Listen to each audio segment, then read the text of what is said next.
The world doesn't reject you because you're nothing. It rejects you because it doesn't recognize what you are yet.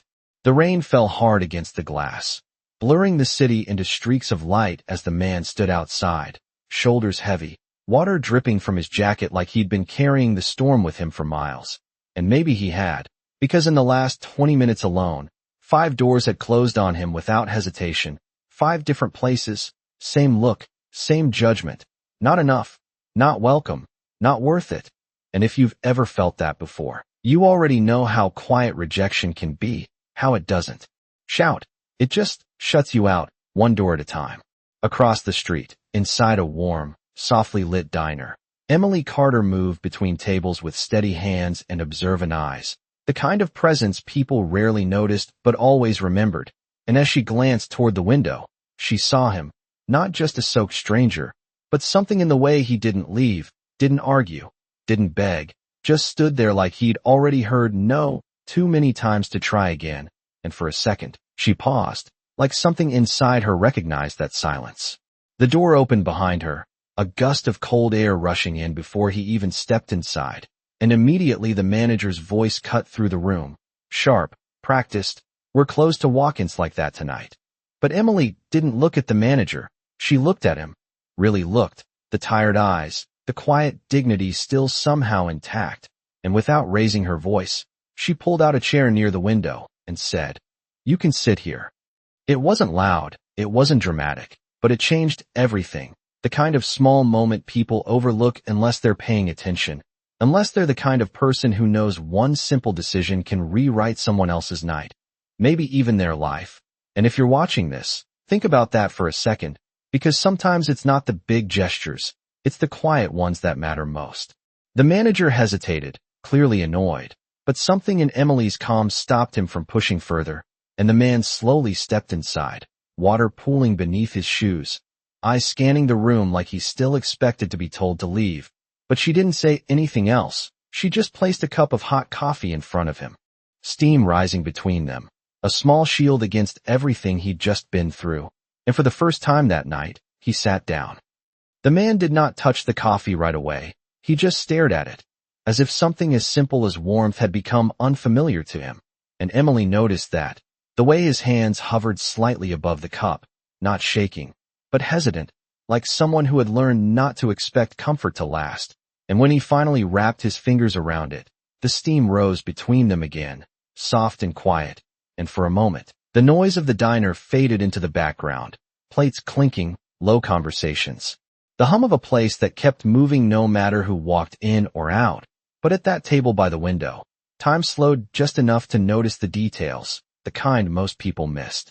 He took a small sip, careful, like he was measuring something beyond the taste, and then he looked up at her, not with gratitude, not yet, but with confusion, the kind that comes when reality does not match expectation. "You are not going to ask me anything," he said, his voice low, steady, almost too controlled, and Emily tilted her head slightly, wiping her hands on a folded cloth. "Like what?" she asked. He held her gaze for a second longer, as if testing whether she was serious, then leaned back just a little, the chair creaking under the weight of someone who had clearly not rested in a while. "Why I was standing out there. Why 5 places turned me away. Why I look like this." His eyes moved briefly toward the reflection in the window, catching a glimpse of himself, soaked jacket, worn shoes, a man who did not fit into polished spaces anymore. Emily followed his glance, but did not linger on it. "If you wanted to tell me, you would," she said simply, and there was no judgment in her tone, no curiosity dressed up as kindness, just a quiet boundary, and that was what unsettled him the most. Most people asked because they wanted a story, something to confirm what they already believed, but she was not asking at all. Around them, a couple at the next table whispered, not subtly, eyes flicking toward him, then back to their meals, and the manager watched from behind the counter. Arms crossed, still unsure if letting him stay had been a mistake, but Emily moved through it all like it did not exist, refilling a glass here, placing a plate there, and always returning to that table with the same steady presence, never rushing him, never hovering either. When she came back the second time, she set down a plate in front of him, something simple, warm, the kind of meal that felt like it belonged to a different kind of night, and he looked at it, then at her. I did not order this. She nodded once. I know. He hesitated, then asked the question that had been sitting behind everything else. And the bill? Emily reached for the small notepad at her waist, flipped it open, and with one smooth motion, drew a line across the empty space where a total would have been. Already taken care of. He stared at the crossed line longer than he had stared at the coffee, longer than anything since he walked in.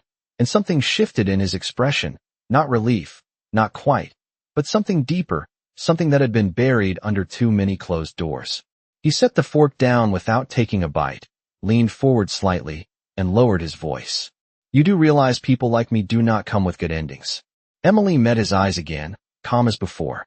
People are not stories, she said softly. They just have moments. And for the first time, the man had no response, only silence, the kind that does not come from defeat, but from being seen in a way he did not expect. And outside, the rain kept falling, but inside, something had already begun to change. He picked up the fork slowly, like it weighed more than it should, and for a moment it looked as if he might not eat at all, as if accepting something this simple required more strength than walking through 5 rejections in the rain. But then he took a bite, small, measured, and something in his shoulders shifted, just slightly, the kind of shift you would miss if you were not paying attention, the kind Emily never missed. She had seen that before, not the man, but the moment, the exact second when someone stopped bracing for disappointment and allowed themselves, just for a breath, to exist without defense. She turned away before he could notice she was watching, moving back into the rhythm of the diner, but her mind stayed with that table by the window, because there was something about him that did not match the surface, something too controlled, too deliberate, like every movement had been practiced somewhere far from places like this.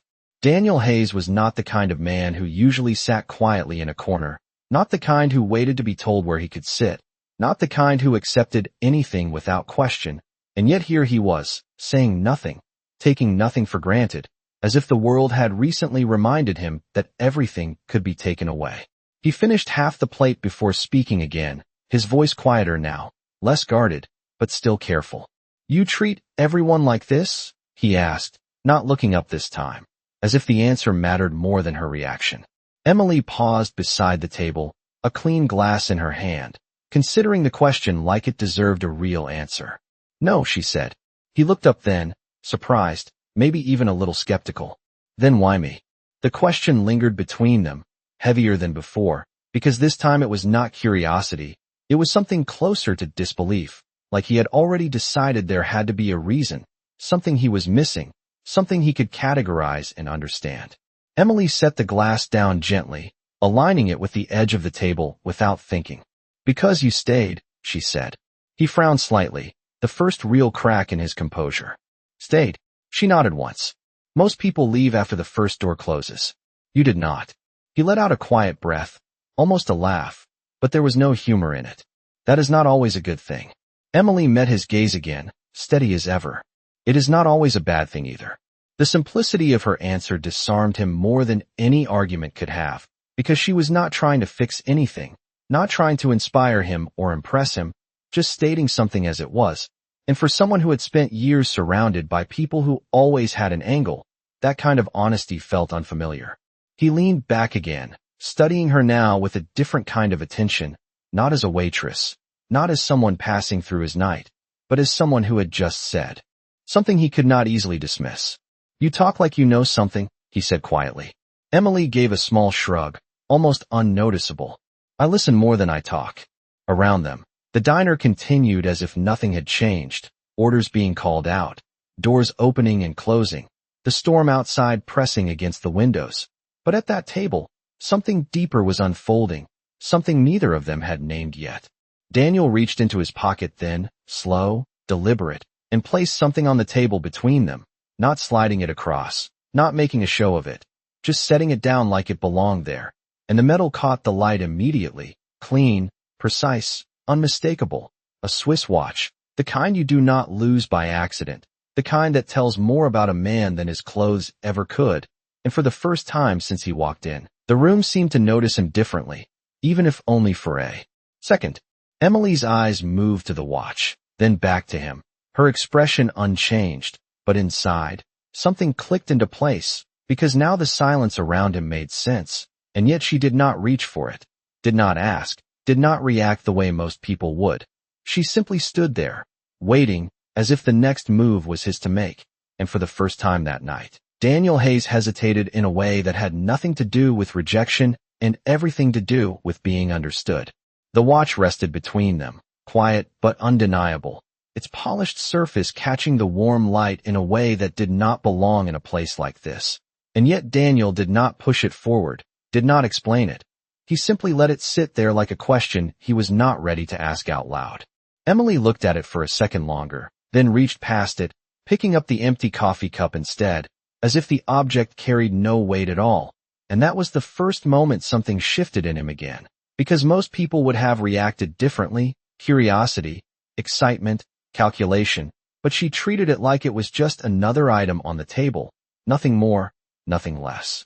"You forgot something," he said, his voice calm, but there was a subtle edge beneath it now, not sharp, but intentional, like he was testing something, placing a line just to see if she would cross it. Emily set the cup down on her tray and glanced back at him, her expression unchanged. "No," she replied softly. "You did." For a brief second, silence pressed in again, heavier this time, not uncomfortable, but charged, like two people standing on opposite sides of a truth neither of them had fully spoken yet. Daniel leaned forward slightly, his eyes narrowing just enough to show that he was paying attention now in a way he had not been before. "Do you even know what that is?" he asked. Emily met his gaze without hesitation. "Yes." He waited, expecting more, expecting her to name it, to define its value, to give it importance, but she did not. Instead, she simply stood there, steady, as if the answer had already been enough. He let out a quiet breath, something between a sigh and a restrained laugh. Most people would have picked it up by now. Emily tilted her head slightly. "Most people are not me."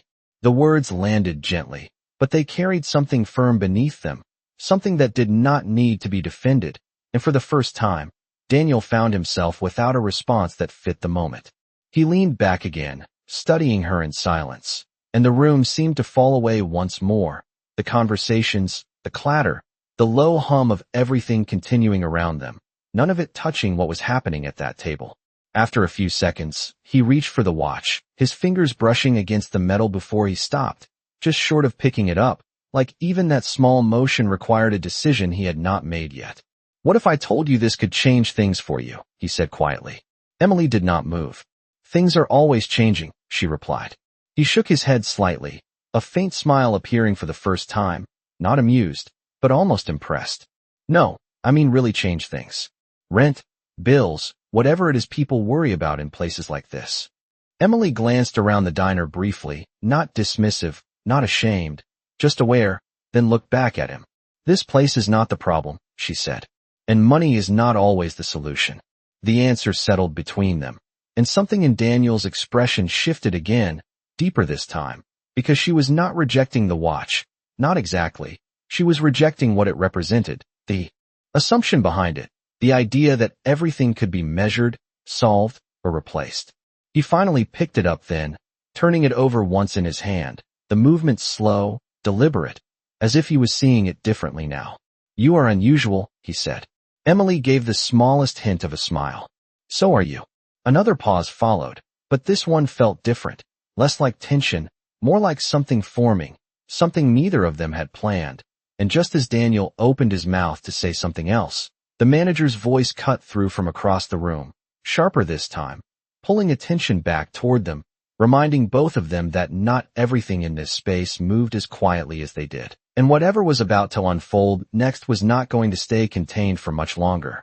The manager's footsteps were sharp against the floor, each step louder than the last, cutting through the soft rhythm of the diner like something that refused to be ignored. And when he stopped beside their table, the air shifted instantly, not because of what he said, but because of how he looked at Daniel, like a problem that had not been solved yet. "I thought I made it clear," he said, his voice controlled but tight. "We cannot have situations like this affecting the other customers." A few heads turned again, subtle but noticeable, the kind of attention that builds pressure without a single word needing to be spoken, and Daniel did not move at first, did not react. He simply sat there, the watch now resting back in his palm, his expression unreadable.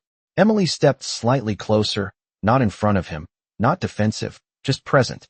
"He is not causing any trouble," she said calmly.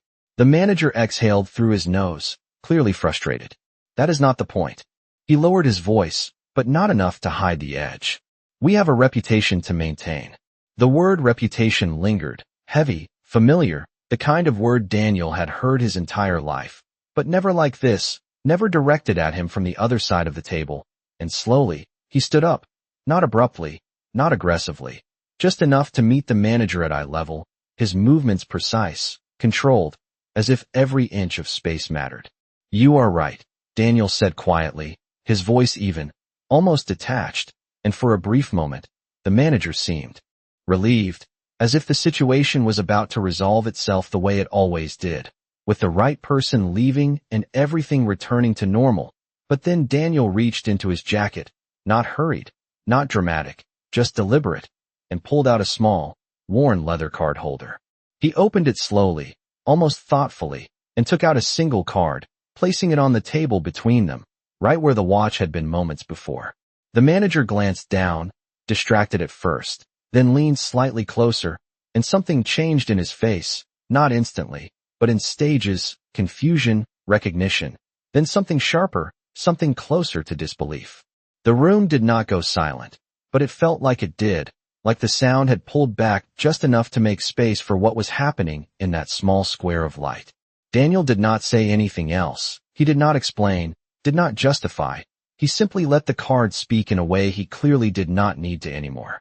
The manager straightened slowly, his posture shifting in a way that was almost imperceptible but completely undeniable. The tension in his shoulders replaced by something else, something more cautious, more careful. "Mr. Hayes," he said, the name coming out differently than it would have a few minutes ago, and Emily's eyes moved between them, not surprised, not impressed, just observant, as if she had been waiting for something like this to surface. Daniel closed the card holder and slipped it back into his jacket, his gaze steady. "You were saying something about reputation," he said, not as a challenge, not as a threat, but as a reminder, and the manager hesitated, just for a second, the kind of hesitation that reveals more than words ever could. I was not aware," he began, his tone shifting completely now, but Daniel lifted his hand slightly, stopping him without effort. "No," he said quietly, "you were." The words landed differently, not harsh, but precise, like a truth that had been there all along. Emily watched the exchange without interrupting, her expression unchanged, but something deeper settled in her gaze, because now the room had flipped, not loudly, not dramatically, but completely, and as Daniel turned his attention back to her, there was something new in his eyes, not power, not pride, but something closer to respect, the kind that cannot be bought. And outside, the rain had not stopped, but inside, nothing felt the same anymore. Power reveals people, but loss reveals them faster, and in that moment, as the manager stepped back and the room quietly rearranged its perception of the man who had been standing in the rain just minutes ago, something else surfaced beneath the surface, something far less visible than wealth or status, something that Emily noticed immediately. Daniel did not look satisfied. He did not look vindicated. He looked tired, the kind of tired that does not come from a long day, but from something that has been unraveling for a long time. The manager cleared his throat, attempting to recover, offering apologies that sounded rehearsed now, careful, measured, but Daniel barely acknowledged them, his attention already shifting away, not toward the room, but back toward Emily, as if the only thing that mattered had not changed at all. "You knew," he said quietly, not accusing, not impressed, just stating it as a fact. Emily shook her head once. "I did not need to."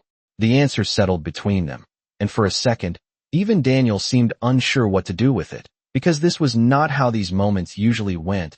There was no sudden shift in tone from her, no deference, no change in posture. She was the same person who had pulled out a chair 5 minutes ago, and somehow that made everything more complicated. He picked up the watch again, turning it over slowly, then placed it back on the table, this time closer to her.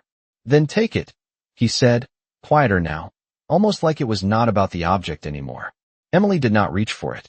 "No," The word was simple, but it carried weight, and for the first time, a faint crease appeared between Daniel's brows, not frustration, but confusion that bordered on something deeper. You are refusing something that could make your life easier, he said. Emily met his gaze, steady as ever. I am refusing something that would make it different. He exhaled slowly, running a hand through his damp hair, and for a moment, the composure slipped just enough to reveal something real underneath. You do not understand, he said. Things change when you have enough of it. Emily glanced briefly at the watch, then back at him. So do people. That landed harder than anything else had, not because it was loud, but because it was true in a way he could not immediately argue against, and the silence that followed stretched just long enough to feel it. Around them, a few customers had stopped pretending not to watch, whispers starting again, quieter this time, more curious than judgmental. And if you are listening to this right now, you might be wondering what you would do in her place, whether you would take the watch, whether you would see opportunity or something else entirely, because moments like this do not come often, and when they do, they say more about you than any decision you have made before. Daniel leaned forward slightly, his voice dropping. I lost everything this week, he said, the words coming out without the weight of drama, almost like he was stating a fact he had not fully processed yet. Not the money, he added after a pause. That is still there. The rest of it. Emily did not interrupt. The people, the trust, the part of my life that made any of it mean something. He continued, his eyes not leaving hers now. You are the first person tonight who did not look at me like I was either useless or valuable. The distinction hung there, quiet but sharp. Emily held his gaze, her expression softening just slightly, not pity, not sympathy, but understanding. Then maybe that is what you needed, she said. Daniel shook his head faintly. Or maybe it is what I cannot afford to lose. And just as the words settled, the bell above the door rang again, louder this time, cutting through the moment. And when Emily glanced toward the entrance, her expression changed for the first time that night, not dramatically, but enough to signal that whatever was coming next was not part of the quiet conversation they had been having. And Daniel followed her gaze, the tension returning, different now, sharper, because some moments do not stay small, no matter how much you want them to. Sometimes the truth does not arrive loudly. It slips in through the smallest details, the ones most people ignore. And as the door opened and the cold air followed, Emily's eyes narrowed just slightly, not in fear, but in recognition.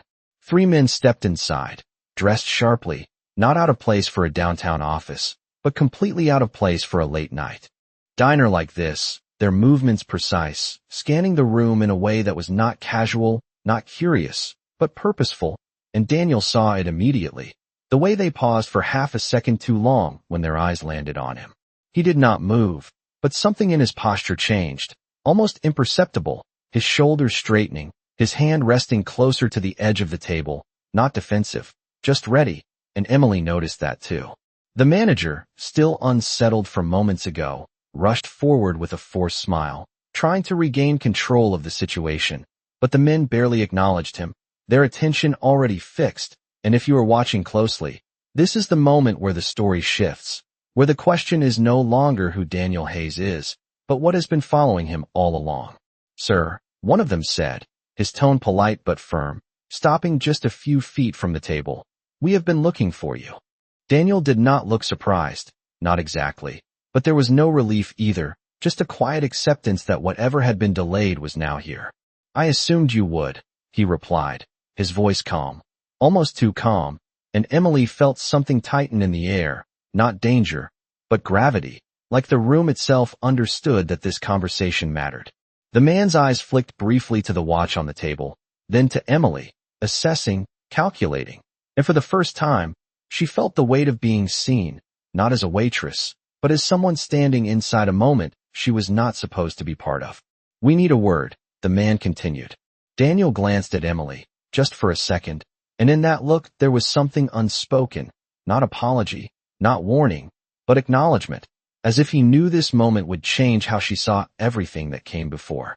You can say it here, Daniel said. The man hesitated, clearly weighing something, then lowered his voice slightly. The board finalized the decision, he said. They are moving forward without you. The words were simple, but they landed with a weight that explained more than anything Daniel had said earlier, and suddenly his sentence from before echoed differently. Not just loss, but removal, not just distance, but displacement. Emily's eyes shifted to Daniel, searching for a reaction, but he did not flinch, did not argue. He simply nodded once, like he had already lived through that moment before it was spoken. I figured, he said quietly. The man continued. There are also concerns about the accounts. They want everything reviewed. Another pause, heavier this time. And if you are listening, this is where you start to realize that the story is not about a man being rejected, but about something unraveling behind closed doors, something that does not fit neatly into the version of him that just walked in from the rain. Daniel leaned back slightly, his eyes moving to the window, watching the reflection instead of the room. Of course they do, he said. Emily stood still, her mind catching up to the pieces, the watch, the silence, the way he had said he lost everything except the money. And suddenly it did not sound like a metaphor anymore. It sounded like a warning. One of the men stepped closer, lowering his voice further. You should come with us, he said. Daniel shook his head slowly. Not tonight. The man frowned. This is not optional. Daniel's gaze returned to him, steady, unshaken. It is, he said. Then after a brief pause, for the next 10 minutes, it is.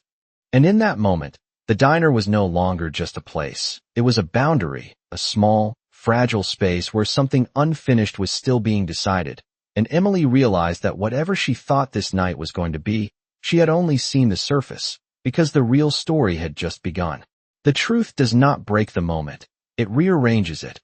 And as the man standing across from Daniel finished speaking, something in the room shifted again, not louder, not more dramatic, but deeper, like a quiet realization settling into place. Daniel did not argue, did not defend himself, and that was the first sign that this was not a misunderstanding. It was something he had already accepted. He glanced at the watch once more, then gently pushed it across the table toward Emily, not as an offer anymore, but as something final. This is not about money, he said quietly, his voice steady but stripped of anything unnecessary. It never was. Emily did not touch it, but her eyes stayed on his, searching now, not for answers, but for truth, and for the first time, Daniel did not look away. They think I took something, he continued, his tone calm, almost detached, like he was describing someone else's story. Funds, decisions, authority, whatever makes the story easier to tell.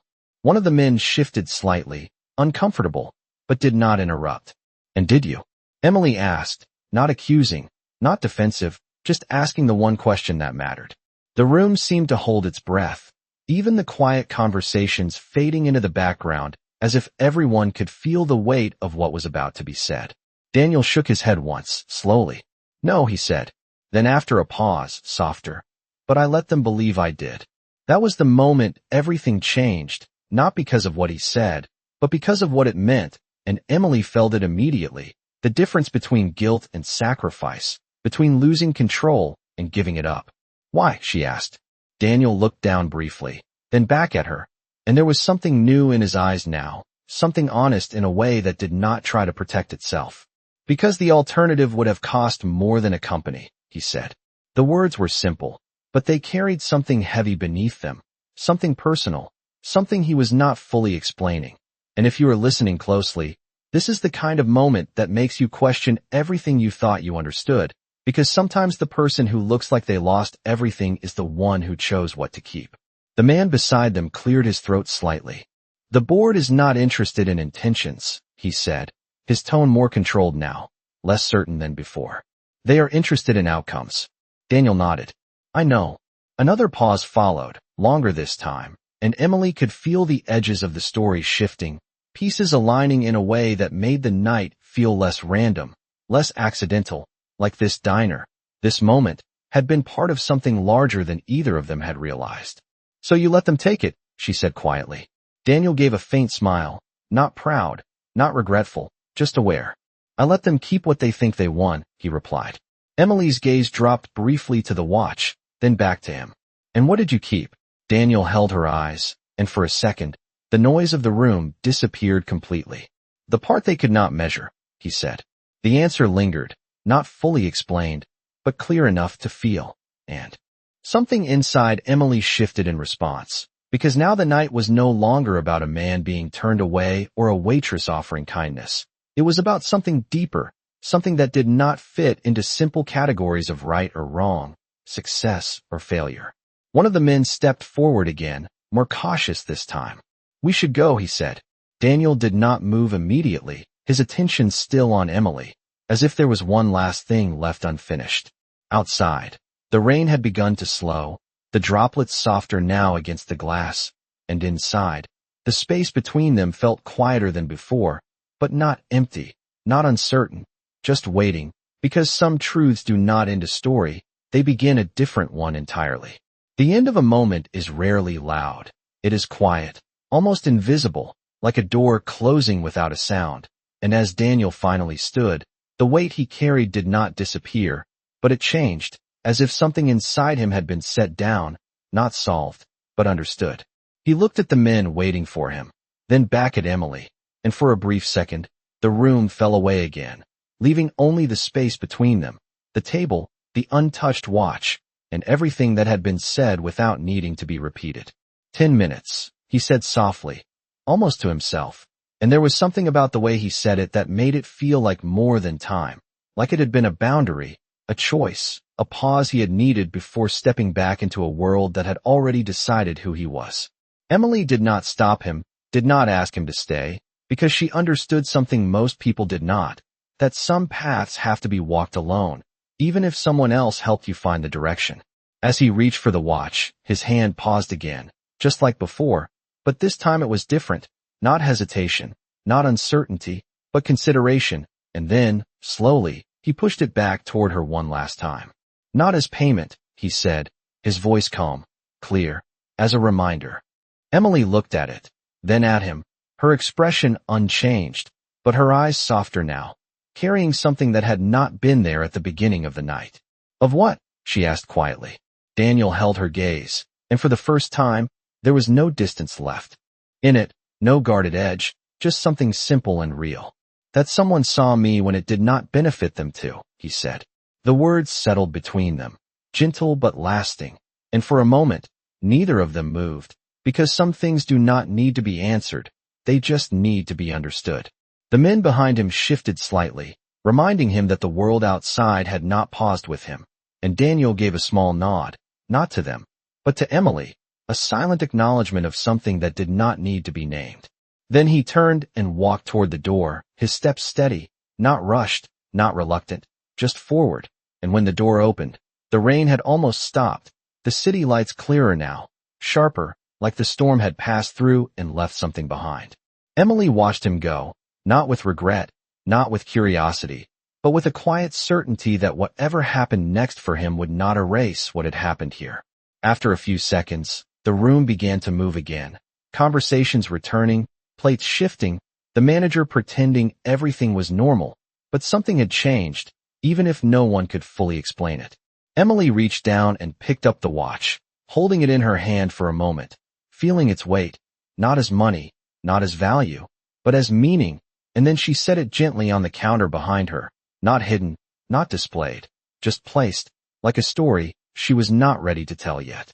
Because some nights do not change your life in obvious ways, they do not come with announcements or guarantees, they come quietly, through small choices, through moments where you decide who you are when no one is watching, and maybe that is the part people remember, not the wealth, not the power, not the loss, but the simple act of being seen without conditions. And somewhere outside, walking into a world that had already judged him, Daniel carried something with him too, something no board could take, no decision could erase, the memory of a place where he was not measured, not rejected, not valued or dismissed, just accepted, and sometimes, that is the one thing that changes everything.